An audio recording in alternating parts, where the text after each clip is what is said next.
السلام علیکم۔ عمیرہ احمد کا ناول ایمان، امید اور محبت۔ جہاں زیب کے بغیر میں کیسے رہ سکتی ہوں؟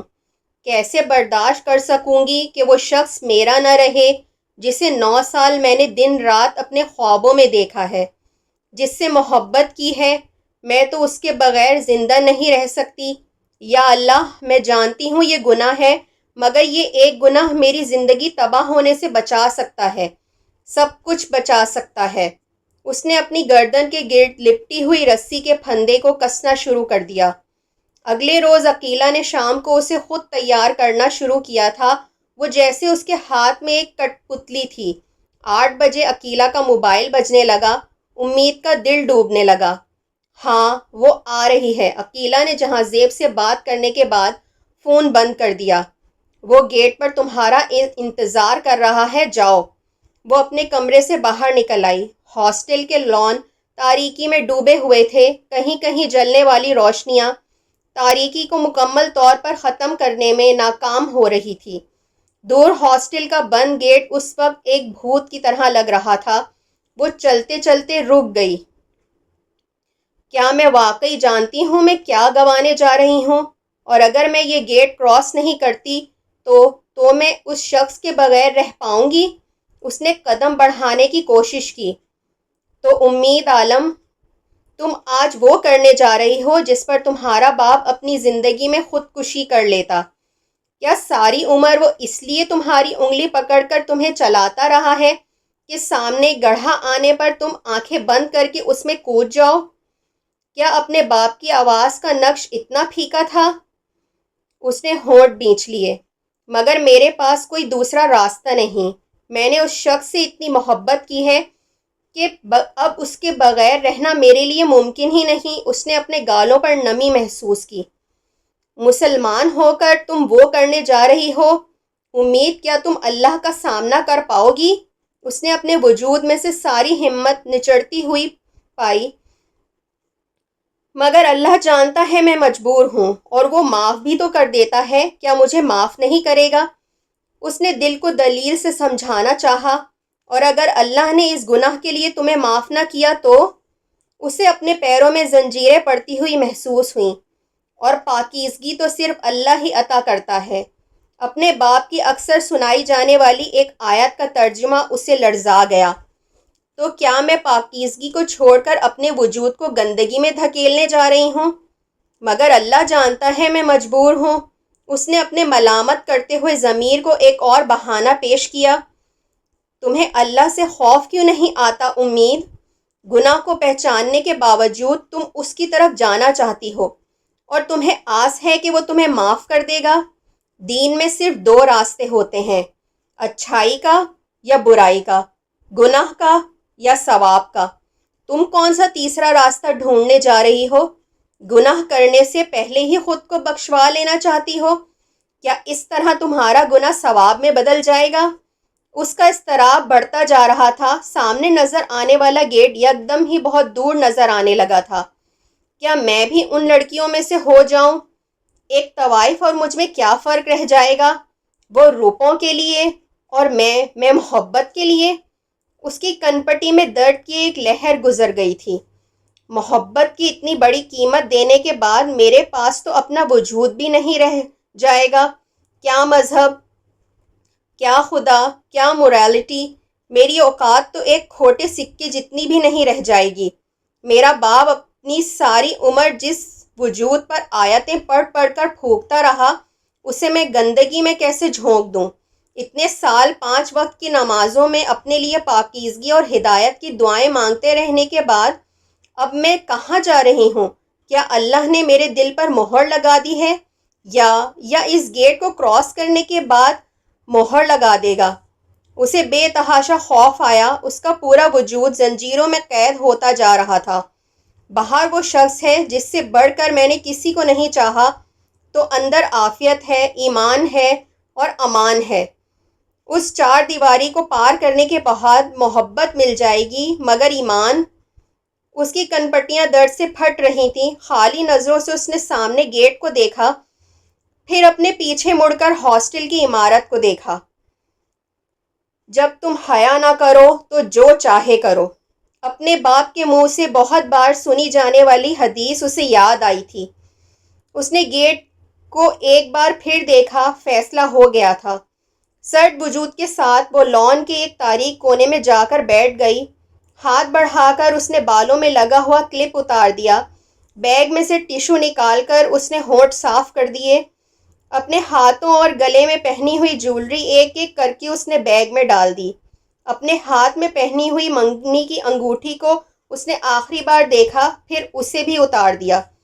زندگی میں کبھی اس نے اتنی خاموشی، اتنی تاریکی، اتنی گھٹن نہیں دیکھی تھی جتنی اس رات لان کے اس تاریک کونے میں بیٹھ کر محسوس کی تھی۔ اسے یاد نہیں وہ وہاں کتنی دیر بیٹھی رہی تھی۔ خشک آنکھوں اور خالی نظروں کے ساتھ اس نے لان کے روشوں پر چلتی لڑکیوں کو آہستہ آہستہ غائب ہوتے دیکھا تھا۔ رات کی تاریکی بڑھتی گئی تھی، پھر لان میں مکمل خاموشی چھا گئی تھی۔ وہ اپنی جگہ سے اٹھ کھڑی ہوئی، اپنے کمرے کی طرف واپس جانے کے بجائے وہ گیٹ کی طرف گئی تھی۔ وہ جانتی تھی گیٹ کی دوسری طرف اب وہ نہیں ہوگا، نہ ہی دوبارہ کبھی آئے گا۔ دور سے کسی مجسمے کی طرح بے حس و حرکت وہ گیٹ کو دیکھتی رہی، پھر واپس اپنے کمرے میں آ گئی۔ عقیلہ نے کمرے میں داخل ہوتے ہوئے جن نظروں سے اسے دیکھا تھا، ان میں کیا تھا وہ جانتی تھی۔ وہ جہاں زیب کے فون کرنے پر اسے پورے ہاسٹل میں تلاش کرتی پھری ہوگی۔ وہ اس بات سے بھی واقف تھی کہ اب شاید وہ امید کی شکل بھی دیکھنا نہیں چاہتی ہوگی۔ عقیلہ ہاتھ میں پکڑی ہوئی کتاب دوبارہ پڑھنے میں مصروف ہو گئی۔ امید نے خاموشی سے اپنے کپڑے بدلے اور اپنے بستر پر جا کر لیٹ گئی۔ صبح فجر کی نماز کے بعد دعا مانگنے کے لیے ہاتھ اٹھانے پر اسے یاد آیا کہ اب اس کے پاس دعا مانگنے کے لیے کچھ نہیں رہا تھا۔ سب کچھ ختم ہو چکا تھا۔ وہ دعا مانگے بغیر جائے نماز سے اٹھ گئی۔ نماز پڑھنے کے بعد آفس جانے کے لیے تیار ہونے کے بجائے وہ اپنے بستر پر لیٹ گئی۔ عقیلہ 8 بجے معمول کے مطابق اپنے آفس جانے کے لیے اٹھی تھی۔ اس نے اس وقت بھی امید کو جاگتے دیکھنے کے باوجود اسے مخاطب نہیں کیا۔ اس کے آفس جانے کے بعد امید نے وہ بیگ نکال لیا جس میں 9 سال کے دوران اس کی طرف سے ملنے والے سارے خطوط اور کارڈز رکھے تھے۔ کمرے میں پڑے ہوئے ہیٹر کو آن کر کے اس نے سارے کاغذ جلا دیے تھے۔ کمرے کا پورا فرش راکھ سے بھر گیا تھا۔ وہ کمرے کی دیوار کے ساتھ ٹیک لگائے دونوں ہاتھوں سے سر کو تھامے باری باری ہر خط، ہر کارڈ کو جلتے دیکھتی رہی۔ سب کچھ جلنے کے بعد وہ بہت دیر وہ کمرے میں بکھری ہوئی راکھ پر نظریں گاڑے اسی طرح بیٹھی رہی۔ پھر اس نے کمرے کا فرش صاف کر دیا۔ اگلے 2 دن بھی اس نے اسی خاموشی کے ساتھ گزارے۔ عقیلہ اور اس کے درمیان کوئی بات نہیں ہوئی۔ تیسرے دن شام کو عقیلہ نے موبائل اس کی طرف بڑھا دیا۔ تمہاری امی کا فون ہے۔ اس نے کچھ کہے بغیر موبائل تھام لیا۔ امی رو رہی تھیں۔ جہاں زیب کے گھر والے رشتے سے انکار کر گئے ہیں، جہاں زیب تم سے شادی پر تیار نہیں ہے، اس نے کہا ہے اسے جس طرح کی لڑکی کی ضرورت ہے وہ تم نہیں ہو، وہ تمہارے ساتھ نہیں چل سکتا۔ اس نے کہا ہے اس نے تمہارے سامنے کچھ شرطیں رکھی تھیں جنہیں تم نے ماننے سے انکار کر دیا۔ کچھ کہے بغیر اس نے فون بند کر دیا۔ عقیلہ اندازہ لگا چکی تھی کہ اس کو ملنے والی خبر کیا ہو سکتی تھی۔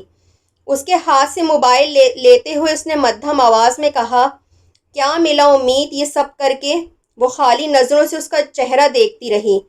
تم نے ظلم کیا، اپنے آپ پر، اپنے گھر والوں پر اور جہاں زیب پر۔ وہ اب بھی خاموش رہی۔ 2 ہفتے بعد تمہاری شادی ہونے والی تھی، مگر اب یہاں کس کس کو بتاؤ گی کہ تمہاری شادی کیوں ملتوی ہو گئی؟ وہاں راولپنڈی میں تمہارے گھر والے کس کس کو صفائی دیں گے کہ شادی کی تاریخ طے ہونے کے بعد منگنی ٹوٹنے کی وجہ کیا تھی؟ ایسی منگنی جو 9 سال رہی۔ لوگ کہیں گے لڑکی میں ضرور کوئی ایسی خرابی ہوگی کہ لڑکا 9 سال بعد شادی سے انکار کر گیا۔ تمہیں اندازہ ہے تمہارے گھر میں اس وقت ماتم ہو رہا ہوگا۔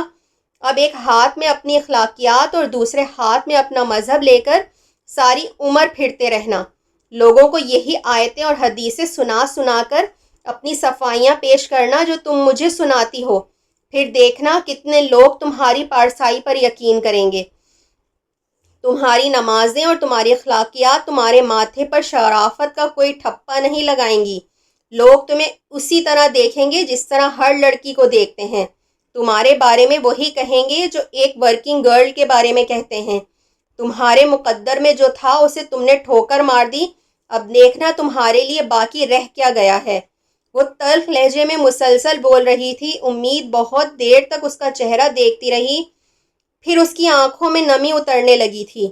اس رات وہ دھاڑے مار مار کر پاگلوں کی طرح روتی رہی تھی. عقیلہ نے کمرے میں ڈیک لگا دیا تھا تاکہ اس کی چیخوں کی آوازیں سن کر کوئی ادھر نہ آ جائے. اسے چپ کرواتے ہوئے وہ خود بھی روتی رہی. وہ جہاں زیب کو آوازیں دیتی، اپنے باپ کو پکارتی، پھر دونوں ہاتھ سر پر رکھ کر چلانے لگتی. رات 2 بجے تک وہ نڈھال ہو چکی تھی. عقیلہ نے 2 بجے اسے سلیپنگ پلز کھلا کر سلا دیا. اس رات کے بعد بھی وہ بہت بار اسی طرح پھوٹ پھوٹ کر روتی رہی تھی، مگر عقیلہ کے سامنے نہیں. عقیلہ چند دن اسے ٹرینکولائزر دیتی رہی، پھر اسے نارمل ہوتے دیکھ کر اس نے خدا کا شکر ادا کیا. اس کے بعد کیا ہوا تھا اسے کچھ بھی ٹھیک سے یاد نہیں تھا. وہ دنیا میں رہتے ہوئے بھی جیسے دنیا سے کٹ گئی تھی. اسے صرف یہ یاد تھا کہ اسے صبح اس وقت آفس جانا ہے، پھر ٹیوشنز کرنا ہے اور رات کو واپس ہاسٹل آ جانا ہے. باقی ہر چیز جیسے اس کے ذہن سے نکل گئی تھی. اس واقعے کے 2 ہفتے بعد ہاسٹل نہ چھوڑنے پر ہاسٹل کی لڑکیاں کیا سوچتی رہی تھیں. وارڈن نے اسے کتنی ہمدردی سے دیکھا تھا. اس کے وجود پر یک دم اس طرح چھا جانے والی خاموشی نے اس کے وجود کو دوسروں کے لیے کتنا قابل اعتراض بنایا تھا. وہ ہر چیز سے لاپرواہ ہو چکی تھی. اس نے آئینے میں اپنا چہرہ دیکھنا چھوڑ دیا تھا. اس کے پاس آئینے کے سامنے جانے کی ہمت نہیں تھی. وہ نماز پڑھنے بیٹھتی اور نماز دعا مانگے بغیر اٹھ جاتی. سڑک پر چلتی تو ہر طرف اسے جہاں زیب نظر آتا اور پھر یہ ویژن ہر وقت اس کے ساتھ رہنے لگا. اسے یوں لگتا جیسے وہ اس کے پاس ہے، ہر وقت، ہر جگہ. رات کو سونے سے پہلے اور صبح اٹھنے کے بعد اس کے ذہن میں ابھرنے والا آخری اور پہلا تصور اسی شخص کا ہوتا. بہت دفعہ میس سے کھانا اپنے کمرے میں لے جاتے ہوئے اس نے اپنے بارے میں لڑکیوں کی سرگوشیاں سنی تھیں. اچھا، تو یہ وہ لڑکی ہے جس کی شادی طے ہونے کے بعد منگیتر نے شادی سے انکار کر دیا، وہ بھی 2 ہفتے پہلے. بیچاری. مگر ہوا کیا تھا؟ ہو سکتا ہے منگیتر کو اس کے بارے میں کسی ایسی ویسی بات کا پتہ چل گیا ہو. آخر اتنے سالوں سے ہاسٹل میں رہ رہی تھی. مجھے کوئی بتا رہا تھا بہت سال پرانی منگنی تھی. بہت خوبصورت تھا اس کا منگیتر. یہاں 1-2 بار ملنے آیا تھا.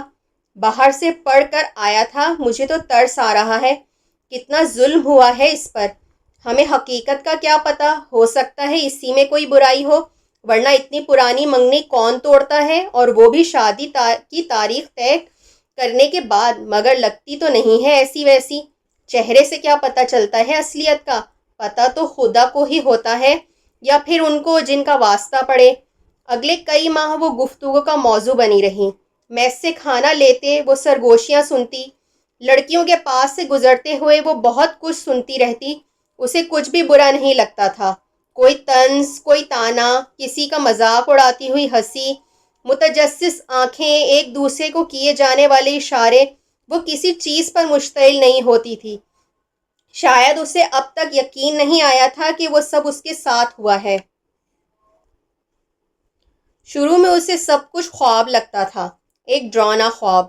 مگر وہ خواب نہیں تھا. وہ خواب کو حقیقت مان لینے کی کوشش کرتے ہوئے وہ مکمل طور پر ذہنی انتشار کا شکار ہو گئی تھی. ہاسٹل کی لڑکیوں کے کہکہے، ان کے چہرے کی مسکراہٹیں اسے عجیب لگتیں. وہ بچپن سے باقاعدگی سے نماز پڑھتی آ رہی تھی. اب آہستہ آہستہ وہ نماز چھوڑنے لگی.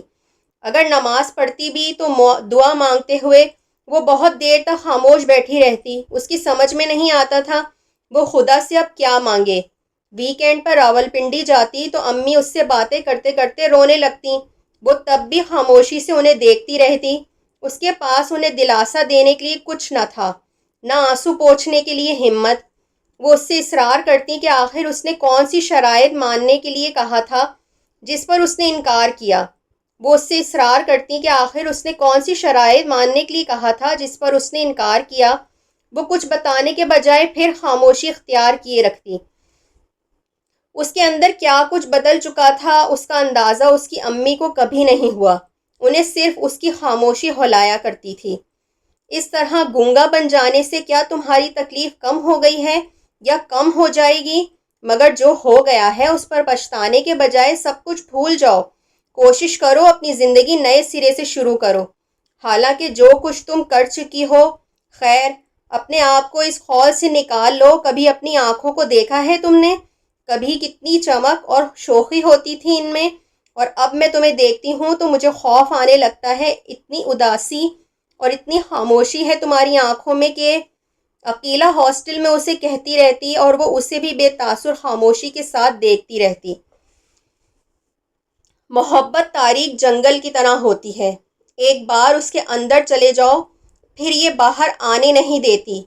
باہر آ بھی جاؤ تو آنکھیں جنگل کی تاریکی کی اتنی عادی ہو جاتی ہیں کہ روشنی میں کچھ بھی نہیں دیکھ سکتی، وہ بھی نہیں جو بالکل صاف، واضح اور روشن ہوتا ہے۔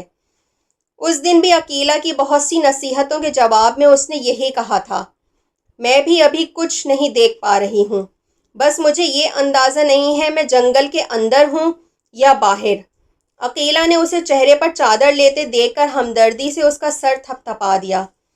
اگلے کچھ سالوں میں اس کی بہن کی شادی ہو گئی۔ ثاقب FSC کرنے کے بعد آرمی میں چلا گیا اور معین BCom کرنے کے بعد ایک موبائل فون کی کمپنی میں سیلز ایگزیکٹو کے طور پر کام کرنے لگا۔ اس کے کندھوں پر پڑی ہوئی ذمہ داریاں ہٹتی گئی تھیں اور خاموشی نے کچھ اور مضبوطی سے اسے اپنے شکنجے میں جکڑ لیا تھا۔ عقیلہ نے یکے بعد دیگرے کئی منگنیاں توڑی تھیں اور چند دن رونے دھونے کے بعد وہ بالکل نارمل ہو جاتی اور نئے سرے سے کئی بوائے فرینڈز کی تلاش شروع کر دیتی، مگر امید کی تلاش جہاں زیب پر ختم ہو چکی تھی۔ عقیلہ ایک چھوٹے شہر سے تعلق رکھتی تھی اور لاہور میں اپنی تعلیم مکمل کرنے کے بعد وہ واپس نہیں گئی۔ وقت گزرنے کے ساتھ ساتھ اس کے والدین کی ڈیتھ ہو گئی۔ دو بھائی شادی کرنے کے بعد اپنے الگ الگ گھروں میں سیٹل تھے، جبکہ وہ خود مستقل طور پر ہاسٹل میں مقیم تھی۔ بعض دفعہ امید اسے دیکھ کر سوچتی، کیا خوش رہنے کے لیے رشتے ضروری بھی ہیں یا نہیں؟ اگر یہ اپنی پوری زندگی یہاں گزار سکتی ہے تو کیا میں بھی؟ ہاں، کیا فرق پڑتا ہے یہاں رہنے سے؟ شاید گھر کی ضرورت اس کو ہوتی ہے جس کو خوش رہنا ہو، اور مجھے تو صرف زندہ رہنا ہے، چاہے اس ہاسٹل میں یا کہیں اور۔ خوشی میری ضرورت ہے ہی نہیں۔ ہاسٹل میں رہنے والی ایک لڑکی ایک فاسٹ فوڈ کی چین میں کام کرتی تھی، وہ اپنی جاب چھوڑ کر واپس جا رہی تھی۔ تم اگر چاہو تو میں تمہارے لیے بات کر سکتی ہوں، جاب اچھی ہے، کوئی ٹینشن نہیں، پھر سیلری بھی بہت بہتر ہے۔ اس نے ایک دن امید سے کہا۔ امید نے ان دنوں اپنی فارم بند ہونے کے بارے میں سنا تھا اور فارم میں اس کا آخری مہینہ تھا۔ شاید عقیلہ نے اس کے بارے میں ہاسٹل کی کچھ لڑکیوں سے بات کی تھی، یہی وجہ تھی کہ اس لڑکی نے امید کو اس جاب کے بارے میں مطلع کر دیا۔ امید نے کچھ بھی کہے بغیر اس بات میں سر ہلا دیا۔ فارم سے فارغ ہونے کے بعد اس کے پاس کوئی ذریعہ آمدنی نہ ہوتا، کیونکہ کچھ عرصے پہلے وہ ٹیوشنز چھوڑ چکی تھی۔ اس پر اب گھر کے سپورٹ کرنے کی ذمہ داری نہیں تھی، مگر اس کے باوجود اسے اپنے اخراجات کے لیے رقم چاہیے تھی، کم از کم اس وقت تک جب تک وہ واپس راولپنڈی نہ چلی جاتی۔ اگلے چند دنوں میں اس نے لڑکی کے ساتھ فاسٹ فوڈ کی انتظامیہ سے ملاقات کی، پھر اس نے اپنی جاب سے ریزائن کر دیا۔ اگلا کچھ عرصہ وہ وہاں اپنے کام کی ٹریننگ حاصل کرتی رہی۔ اسے اس فاسٹ فوڈ چین میں کام کرتے ہوئے بہت دن ہو گئے تھے۔ اسے احساس ہو رہا تھا بلا مقصد ہر کسی کے لیے مسکرانا کتنا مشکل ہوتا ہے، اتنا مشکل کہ بعض دفعہ یہ کام آنکھوں میں آنسو بھی لے آتا ہے۔ آرڈر نوٹ کرتے اور آرڈر کی ٹرے تھماتے وہ ہر بار مسکراتی۔ سارا دن اس کے سامنے بہت سے چہرے گزرتے رہتے۔ اس کے ساتھ کام کرنے والی لڑکیوں کا خیال تھا کہ وہ ضرورت سے زیادہ خاموش رہتی ہے۔ وہ خاموشی سے ان کا تبصرہ سنتی اور ان کے پاس سے اٹھ جاتی۔ اسے یاد نہیں اسے وہاں کام کرتے کتنے دن ہوئے تھے، مگر ایک دن وہاں اس نے جہاں زیب کو دیکھا تھا، اسے یقین نہیں آیا تھا۔ شاید یہ بھی ویسا ہی ویژن ہے جس کے ساتھ میں اتنے عرصے سے رہ رہی ہوں۔ اس نے خود کو بہلانے کی کوشش کی، مگر اس دن وہ ویژن نہیں تھا، وہ واقعی جہاں زیب تھا۔ وہ کاؤنٹر کے کونے میں کھڑی بے حس و حرکت اس پر نظریں جمائے ہوئے تھی۔ وہ ایک لڑکی کے ساتھ ہنستا ہوا کاؤنٹر پہ کھڑا اپنا آرڈر نوٹ کروا رہا تھا۔ امید کا دل چاہا وہ بھاگ کر اس کے پاس چلی جائے اور اس سے پوچھے کہ کیا وہ اسے یاد ہے۔ اسی وقت اس کے پاس ایک لڑکی آ کر اپنا آرڈر نوٹ کروانے لگی۔ جہاں زیب اب اس لڑکی کے ساتھ ایک ٹیبل پر بیٹھ کر باتیں کر رہا تھا۔ وہ اس لڑکی کا آرڈر لے کر اندر چلی گئی۔ واپس آنے میں اسے 10 منٹ لگے تھے اور وہ وہاں نہیں تھا۔ اسے یقین نہیں آیا ابھی وہ یہاں، اور اب امید تم ٹھیک ہو؟ اس کے پاس کام کرنے والی فیروزہ پوچھ رہی تھی۔ ہاں، اس نے جیسے کسی کھائی سے جواب دیا تھا۔ مگر تمہارا چہرہ اتنا زرد کیوں ہو رہا ہے؟ وہ اب اس کے ماتھے کو چھو رہی تھی۔ تم ایسا کرو، کچھ دیر اندر بیٹھ کر آرام کرو، پھر آ جانا۔ وہ اس کا بازو پکڑ کر اسے اندر لے آئی اور بہت دیر چپ چاپ اندر بیٹھی رہی۔ اسے اپنے اندر کہیں ٹیسیں اٹھتی ہوئی محسوس ہو رہی تھیں۔ وہ لڑکی کون ہو سکتی ہے؟ اب وہ سوچ رہی تھی، شاید اس کی بیوی یا پھر گرل فرینڈ۔ بیوی؟ اس کے اندر ایک بار پھر ٹوٹ پھوٹ ہو رہی تھی۔ اگر میں 4 سال پہلے، تو آج اس کے ساتھ میں ہوتی، اسی طرح، یہیں۔ اس کے اندر یک دم بہت شور ہونے لگا تھا۔ وہ بے اختیار رونے لگی۔ بہت دیر رونے کے بعد وہ منہ دھو کر واپس کاؤنٹر پر آ گئی۔ اس کی شفٹ ختم ہونے میں ابھی 1 گھنٹہ تھا۔ تبھی اس کے پاس ایک غیر ملکی آیا تھا۔ وہاں غیر ملکیوں کا آنا کوئی حیرت انگیز بات نہیں تھی، وہاں ان کا بہت زیادہ آنا جانا تھا۔ مگر اس غیر ملکی نے انگلش کے بجائے بہت شائستہ اردو میں اپنا آرڈر نوٹ کروایا۔ ہمیشہ کی طرح اس نے ایک مسکراہٹ کے ساتھ اس کا آرڈر نوٹ کیا اور پھر کچھ دیر بعد آرڈر سرو کیا اور شفٹ ختم ہونے کے بعد وہاں سے آ گئی۔ اس رات وہ دیر تک بیٹھی روتی رہی تھی۔ عقیلہ کچھ دیر اسے خاموش کروانے کی جستجو میں مصروف رہی، پھر تنگ آ کر وہ سونے کے لیے لیٹ گئی۔ انسان میں اتنی ہمت ہونی چاہیے کہ وہ اپنے لیے فیصلہ کر سکے۔ جس وقت تم اسے حاصل کر سکتی تھی، اس وقت تم کو اخلاقیات یاد آ رہی تھی، ایمان اور اسلام کی فکر پڑ گئی تھی، اور اب اسے کسی اور لڑکی کے ساتھ دیکھ لینے پر رو رہی ہو۔ آخر تم اس کے لیے کتنا روگی؟ 4 سال ہو گئے یہ تماشا دیکھتے ہوئے۔ 4 سال تو کوئی کسی مر جانے والے کے لیے بھی نہیں رویا کرتا، اور تم ایک زندہ شخص کے لیے؟ اتنا ہی یاد آتا ہے تو چلی جاؤ اس کے پاس، اس کی بات مان لو۔ تمہارے بقول وہ تم سے محبت کرتا ہے۔ جب تم دونوں کے درمیان محبت ہے تو مسئلہ کیا ہے؟ جاؤ اس کے پاس۔ اگر اس نے اب تک شادی نہیں کی تب تو کوئی مسئلہ ہی نہیں۔ بالفرض شادی کر بھی لی ہے تو دوسری شادی کی جا سکتی ہے۔ اگر یہ بھی ممکن نہیں تو کوئی بات نہیں، شادی ہی تو سب کچھ نہیں ہوتی۔ اگر بندہ کسی سے محبت کرتا ہے تو شادی کے بغیر بھی اس کے ساتھ رہا جا سکتا ہے، بلکہ زیادہ اچھے طریقے سے رہا جا سکتا ہے۔ عقیلہ اپنے بستر میں لیٹی ہوئی بہت دیر تک بولتی رہی تھی اور وہ خاموشی سے آنسو بہاتے ہوئے اس کی باتیں سنتی رہی۔ اسے یاد نہیں اگلے کتنے دن وہ ہر سڑک، ہر رستے، ہر گاڑی، ہر چہرے میں اسے ڈھونڈتی رہی تھی۔ اسے لگتا تھا وہ ایک بار پھر اس کے سامنے آ جائے گا، بالکل اسی طرح جس طرح اس دن آیا تھا۔ کاؤنٹر پر کھڑے ہو کر شیشوں سے باہر جھانکتے ہوئے، ہر گاڑی کے کھلتے ہوئے دروازے سے وہ اس کے نکلنے کی امید کرتی تھی۔ اس دن وہ کاؤنٹر پہ ایک کسٹمر سے آرڈر لے رہی تھی جب اس غیر ملکی نے آرڈر دینے کے بعد اچانک اس سے اس کا نام پوچھا۔ اس نے حیرانی سے اس کا چہرہ دیکھا۔ وہ کہہ رہا تھا وہ روز یہاں آتا ہے اور وہی اسے اٹینڈ کرتی تھی، اس لیے وہ اس کا نام جاننا چاہ رہا تھا۔ وہ حیران ہوئی۔ میں اسے اٹینڈ کرتی ہوں روز؟ اس نے سوچا، مگر مجھے یاد نہیں کہ وہ الجھن بھری نظروں سے اسے دیکھنے لگی۔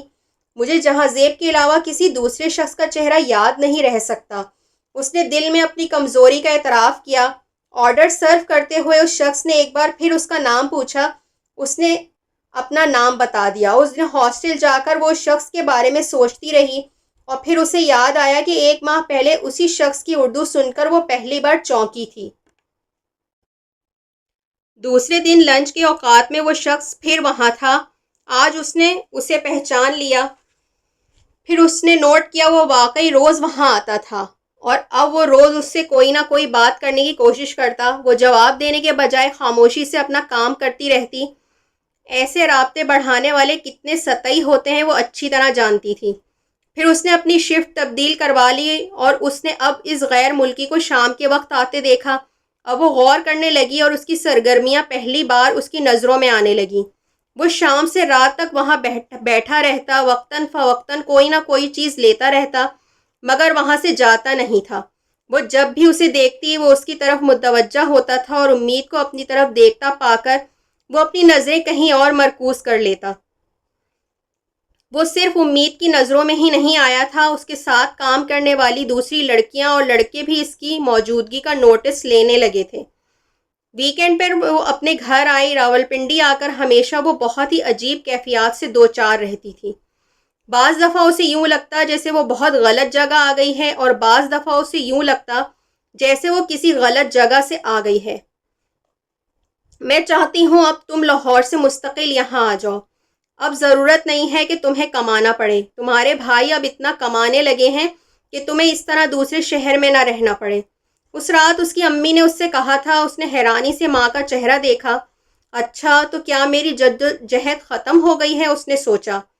اب تم یہیں راولپنڈی میں رہو، میں تمہارے لیے کچھ رشتے دیکھ رہی ہوں، چاہتی ہوں کہ جلد ہی تمہاری شادی کر دوں۔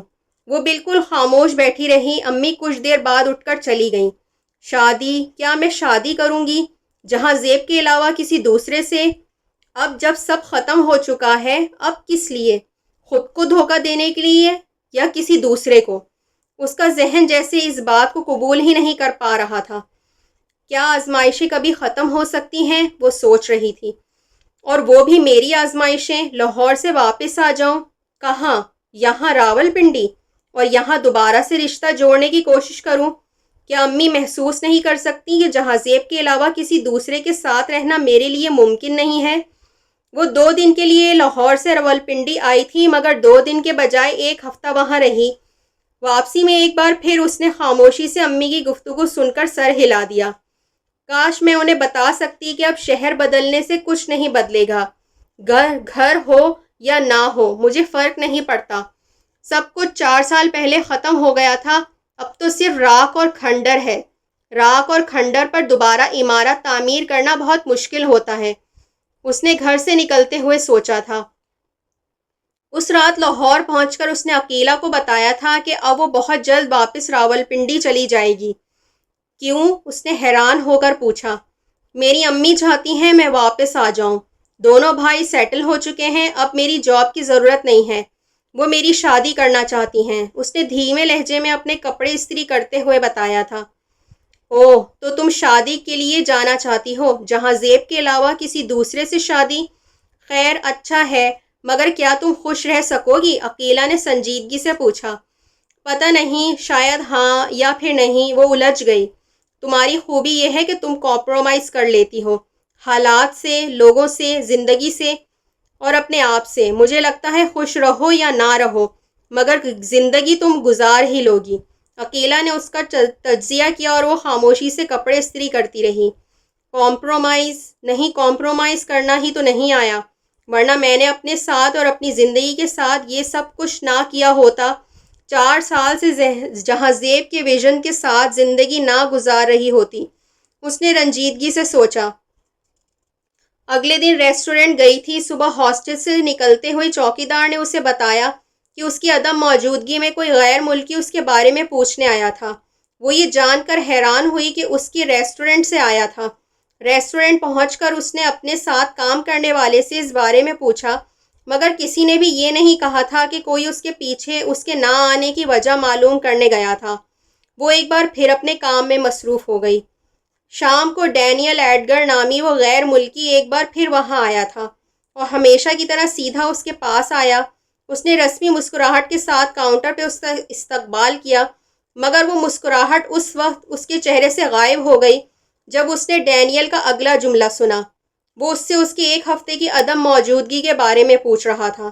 اس نے حیرانی سے اس سوال پر اسے اور اس کے ساتھ موجود ایک دوسرے شخص کو دیکھا تھا، جس نے برق رفتاری سے اس کے تاثرات سے چھلکنے والی ناگواری کو دیکھ کر آرڈر نوٹ کروانا شروع کر دیا۔ آرڈر نوٹ کرنے کی کچھ دیر بعد اس نے اسی خاموشی اور سنجیدگی کے ساتھ آرڈر سرو کیا۔ اس کا خیال تھا کہ اس کی اس خاموشی سے اس آدمی کو اندازہ ہو جائے گا کہ وہ سوال و جواب کے کسی سلسلے کو پسند نہیں کرتی۔ مگر وہ نہیں جانتی تھی کہ اس شام جانے سے پہلے وہ آدمی اس سے کیا سوال کرنے والا تھا۔ وہ اس کے مستقل وہاں بیٹھنے سے الجھن کا شکار تھی۔ اس دن پہلی بار اس نے اندازہ لگانے کی کوشش کی تھی کہ یہ شخص جو ہر روز یہاں آ کر بیٹھا رہتا ہے، اس کی وجہ کیا ہو سکتی تھی۔ کیا میں؟ اس نے سوچا اور اس کی وحشت میں اضافہ ہو گیا۔ یہ دفعہ کیوں نہیں ہوتا؟ پہلی بار کاؤنٹر پر کھڑے ہو کر اسے ڈینیل کی نظریں چبھ رہی تھیں۔ اس کی شفٹ ختم ہونے سے کچھ دیر پہلے وہ اس کے پاس آیا اور امید نے اسے کہتے سنا، کیا آپ مجھ سے شادی کریں گی؟ کیا اس شخص کا دماغ خراب ہے؟ اس کے ذہن میں سب سے پہلے آنے والی بات یہی تھی۔ کیا میری اوقات اب یہی رہ گئی ہے کہ اس کاؤنٹر پر کھڑے کوئی بھی شخص آ کر مجھے شادی کی آفر کرنے لگے؟ اس نے دل گرفتگی سے سوچا اور اسے جواب میں کچھ کہنے کے بجائے وہ کاؤنٹر سے ہٹ گئی۔ اس رات ہاسٹل واپس جاتے ہوئے ایک جھماکے کے ساتھ اس کے ذہن میں یہ خیال آیا کہ اس کے پیچھے ہاسٹل آنے والا ڈینیل ایڈگر ہی ہو سکتا ہے، اور اس خیال نے اسے کچھ اور خوفزدہ کر دیا۔ اسے یہ کیسے پتہ چل گیا کہ میں یہاں رہتی ہوں، اور وہ پیچھے کیوں آیا؟ مجھے اب کیا کرنا چاہیے؟ وہ ساری رات جاگتی رہی اور اگلی صبح وہ فیصلہ کر چکی تھی۔ گیٹ پر موجود چوکیدار کو اس نے ہدایت دی کہ اب اگر کوئی غیر ملکی اس کے بارے میں پوچھنے آئے تو وہ اس سے کہہ دے کہ امید ہاسٹل چھوڑ چکی ہے۔ اس نے اسی دن فون کر کے اپنی جاب چھوڑنے کے بارے میں بھی فاسٹ فوڈ چین کی انتظامیہ کو مطلع کر دیا۔ اتنے سالوں میں اس ہاسٹل میں رہ رہی ہوں، کبھی بھی مجھے اس طرح کی صورتحال کا سامنا نہیں کرنا پڑا، اور اب اس طرح صرف ایک شخص کی وجہ سے مجھے بھاگنا اور چھپنا پڑ رہا ہے۔ آخر میں کیوں خوفزدہ ہوں اور کس چیز سے خوفزدہ ہوں؟ وہ میری مرضی کے بغیر تو مجھ سے شادی نہیں کر سکتا۔ مجھے اس کا سامنا کرنا چاہیے تھا، جھڑکنا چاہیے تھا۔ وہ سوچتی اور حیران ہوتی۔ وہ اگلے کچھ دن وہیں رہی تھی، یہ سوچتی کہ اب اسے کیا کرنا چاہیے۔ کیا ایک بار پھر سے جاب کی تلاش کرنی چاہیے، ٹیوشنز کرنی چاہیے، یا پھر واپس راولپنڈی چلے جانا چاہیے؟ وہ بہت دن سوچ بچار میں رہی اور پھر جیسے کسی فیصلے پر پہنچ گئی تھی۔ ہاں، مجھے اب واپس اپنے شہر، اپنے گھر چلے جانا چاہیے۔ آخر اب میں یہاں رہ کر کیا کرنا چاہتی ہوں؟ یہاں کیا ہے جس کے لیے رکنا چاہتی ہوں؟ کیا جہاں زیب؟ وہ آگے کچھ سوچ نہیں پائی تھی۔ اسے ٹھیک سے یاد نہیں تھا اس نے کتنے سال ہاسٹل میں گزارے تھے۔ اس نے یہاں اپنی زندگی کا سب سے اچھا وقت گزار دیا تھا۔ یہاں اس نے خواب دیکھے تھے، یہاں اس نے 4 سال پہلے ہمیشہ کے لیے خواب دیکھنے بند کر دیے تھے۔ یہاں اس نے اپنی زندگی کے 4 بدترین سال گزارے تھے۔ 4 سال پہلے جو کچھ ہوا تھا اسے اس کا ایک ایک لمحہ یاد تھا۔ پھر اس کے بعد 4 سال کس طرح اس نے گزارے تھے، وہ کوشش کرتی بھی تو اسے کچھ یاد نہیں آتا۔ اسے بس یوں ہی لگتا جیسے پچھلے 4 سال سے وہ کسی ایسے بر اعظم پر پہنچ گئی ہے جہاں تاریکی کے علاوہ کچھ بھی نہیں تھا۔ وہ جانے سے پہلے ایک دن ہاسٹل میں پھرتی رہی تھی۔ وہاں کی ہر چیز کے ساتھ اس کی یادیں وابستہ تھیں، ایسی یادیں جنہیں وہ بھلا دینا چاہتی تھی۔ سردیوں کی وہ راتیں جب اس نے اپنی زندگی کو برزخ بنتے دیکھا تھا، گرمیوں کی وہ راتیں جب اس کا جسم برف کا تودہ بن جاتا تھا۔ اس کے آنسو، اس کے خواب، اس کی خواہشیں، سب کی قبریں یہیں تھیں، اور اسے یوں لگتا تھا جیسے وہ ان قبروں کی مجاور بن گئی ہے۔ اس قبرستان نے اس کے وجود کو کھا لیا تھا۔ اب وہ باہر نکلنے کی کوشش کر رہی تھی تو اس کا پورا وجود کٹ رہا تھا۔ راولپنڈی آنے کے بعد اگلے کئی دن وہ گمسم رہی تھی۔ اسے یوں لگ رہا تھا جیسے وہ ایک نئی دنیا میں آ گئی ہو، ایسی دنیا جو نہ اس کی تھی نہ اس کے لیے۔ 9 سال گھر سے باہر رہنے کے بعد اب وہ دوبارہ وہاں رہنا، ہاں میرے لیے تو بس یہی کافی تھا۔ 3 وقت کا کھانا، سر چھپانے کے لیے ایسی جگہ جس کا کرایہ مجھے نہ دینا پڑتا ہو، اور جسم ڈھانپنے کے لیے چند جوڑے کپڑے۔ میرا اثاثہ تو بس یہی چیزیں تھیں۔ 5 سال ایک شخص کا انتظار کرنے اور 4 سال اسے کھونے کے بعد حواس برقرار کرنے میں لگانے کے بعد میرے حصے میں آنے والی زندگی کچھ اتنی بری نہیں، بس صرف یہ ہوا ہے کہ زندگی کچھ زیادہ خاموش ہو گئی ہے۔ آنکھیں اب خواب نہیں دیکھتی اور دل یقین کھو چکا ہے، مگر باقی سب کچھ تو ہے۔ وہ سارا دن گھر کے صحن میں لگے ہوئے پودوں کے پاس بیٹھی سوچتی رہتی۔ گھر سے نکلتے ہوئے میں 18 سال کی تھی، واپس آتے ہوئے 27 سال کی ہو چکی ہوں، اور 9 سال میں نے اپنے لیے کیا کھویا، کیا پایا۔ شاید صرف کھویا، پانے کی تو مجھ میں ہمت ہی نہیں تھی۔ وہ سوچتی اور اذیت ایک بار پھر اس کا گھیراؤ کرنے لگتی۔ امی اس کے گھر آ جانے سے بہت خوش اور مطمئن تھیں، یہی حال اس کے بھائیوں کا تھا۔ شام کو ان کے ساتھ اکٹھے کھانا کھاتے، ان کے پرسکون اور مطمئن چہرے دیکھ کر حیرانی سے سوچتی رہتی، کیا زندگی اتنی اچھی ہے کہ اس کے لیے مسکرایا جائے؟